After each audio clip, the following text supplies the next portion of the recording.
This is Mr. Beck Does Your Homework. This is physics homework number 11, questions 10 and 11. It says 140 Newton block, newtons, so it's already giving me the weight of the block, rests on a table. The suspended mass has a weight of 52 newtons over here. What is the magnitude of the minimum force of static friction required to hold both blocks at rest? So this is asking me for a force of static friction. Answer in units of newtons. It might help to draw free body diagrams. So here's the top block. I know I've got gravity down. I know I've got a tension pulling to the right. I know I've got a normal force pulling up. And I know that to balance everything out, I'm going to have a friction over here to stop it from sliding. The hanging block has a force of gravity down and a force of tension up. A couple things I know. I know that this normal force and this gravity will balance out and cancel because the block is not going to be flying up in the air or sliding into the table. And this tension and this tension are always going to be the same because this is a rope.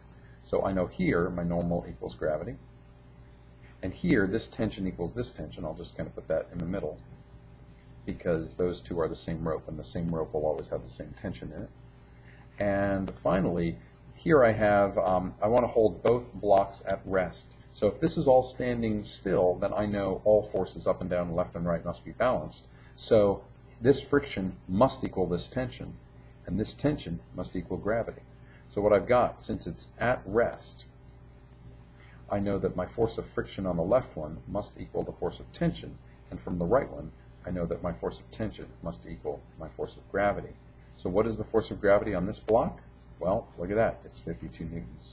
So I know that my force of friction to hold this block in place must be equal to this force of gravity on the right-hand block, which is 52 newtons. So that would be my answer to this question. Number 11 asks, what minimum coefficient of static friction is required to ensure that both blocks remain at rest? Well, my coefficient of friction, static friction, will be my force of static friction divided by the normal force. Well, I've already figured out my force of friction, and that's going to be 52 newtons. But what's my normal force? That's this block. The friction on this block is going to hold everything in place. So here I see that my normal force is equal to my force of gravity. In this case, my force of gravity is 140 newtons. So I'm just going to write, since my normal force is my force of gravity, I'm going to write my 140 newtons, and that will give me my coefficient of static friction.